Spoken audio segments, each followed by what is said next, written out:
तो बहुत दिनों बाद दोस्तों एक वीडियो बनाने का मौका मिला है और ऑन ड्यूटी रहते हुए ये काम कर रहे थे हम। और कॉल एक की थी, दो हमें दिख गए वहाँ पर। हाई स्कूल से निकला ये एक मीडियम साइज्ड वाइपर है और जो कि बिल्कुल नहीं पसंद कर रहा है बाहर आना।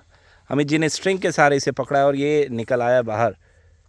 और इसी साइज़ का एक और वाइपर इस वाले बैग में है और देखिए कितना तेज़ तर्रार है। वाइपर्स को जनरली लोग अजगर समझ लेते हैं और इसी भूल के कारण कई बार वो उन्हें होल्ड करने की गलती कर बैठते हैं। और ये भी देखिए, ये भी उसी साइज़ का है और स्किन अगर आपने दोनों की देखी होगी तो डिफ्रेंशिएशन दिखेगा। इसकी ज़रा पुरानी दिख रही है और उसकी ज़रा चमकदार है।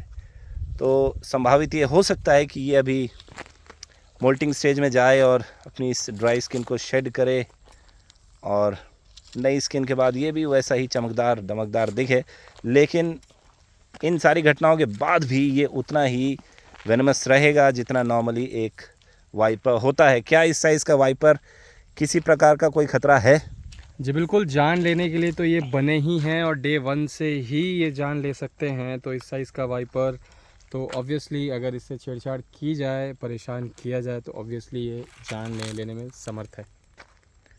तो जनरली वाइपर्स दिखता है तो लोग उसे अजगर समझते हैं। तो क्या आप की पॉइंट्स देना चाहेंगे आइडेंटिफिकेशन के लिए? सबसे पहले तो लोग इसको अजगर समझ लेते हैं बेस, जो एक पीला कलर होता है बेस, उसके चलते। लेकिन अगर आप ध्यान देंगे, थोड़ा सा भी अगर आप ध्यान देंगे तो ये आपको पैटर्न दिखाई देगा सर से लेके पूंछ तक। ये डायमंड आकार के जो ये चेन नुमा आकृति आपको दिख रही है आखिरी तक, ये इसकी ख़ास पहचान है। दूसरा है इसका सिर, ये हेड देखिए आप, ये तिकोन जो है हेड है, ये इसकी ख़ास पहचान है।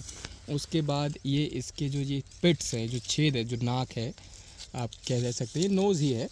तो ये जो है ये इसकी ख़ास पहचान है। तो वाइपर्स को पहचानने के वैसे तो बहुत सारे तरीके हैं, लेकिन जो इनको सबसे आसानी से अजगर से अलग करता है वो इसका पैटर्न ही है, क्योंकि ये सबसे पहले लोगों को देखने को मिलता है।